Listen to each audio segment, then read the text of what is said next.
If any repairs or remedies were agreed upon during the inspection negotiation and captured in the P&S, now is the time to complete them. Do not leave these until the week before closing.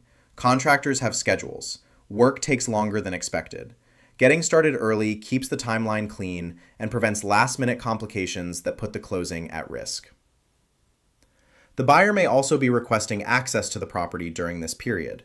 Contractor walkthroughs, measurements, and planning visits are common. These are coordinated in advance through your team member and should be accommodated within the terms agreed to in the P&S. Keeping access smooth and professional reflects well and keeps the relationship with the buyer intact.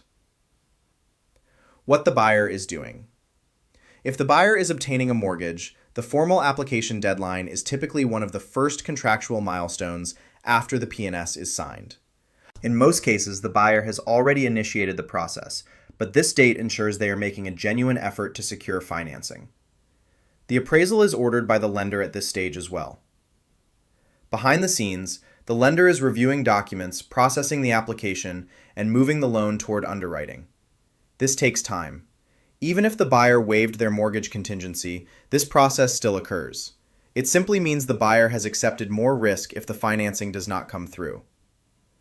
The next major milestone is the mortgage commitment date, the contractual deadline for the buyer to receive written confirmation from their lender that the loan has been approved.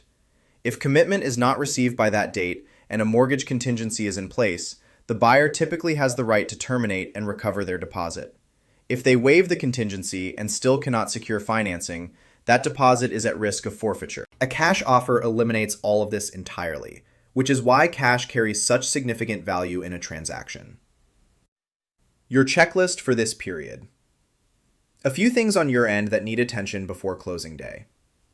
Massachusetts requires a smoke detector and carbon monoxide inspection conducted by the local fire department with a certificate provided to your attorney at closing. All detectors must meet current state standards. Our team helps coordinate this and ensures you are in compliance well ahead of schedule. A final water meter reading will take place, with the final bill settled and the account transferred to the new owner. Start reaching out to your utility providers and internet service provider to close out your accounts and coordinate final bills. These are easy to overlook and tend to create headaches right before closing if left until the last minute. If your property has a septic system, a Title V inspection is required. A licensed inspector evaluates the system and issues a certificate confirming it passes. Some municipalities have specific requirements around older systems that may require repair or replacement. This process can take time, and if the system needs work, the timeline can extend significantly.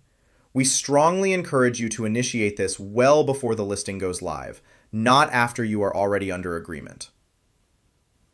Staying in communication. Your team member will be monitoring all deadlines and will reach out as each one approaches. If something requires your attention, you will hear from us directly. The goal during this phase is to avoid surprises, keep your obligations on track, and arrive at closing with everything resolved. The closing table is in sight. The heaviest lifting is behind you. Stay responsive, complete what was agreed to, and let the process carry you the rest of the way.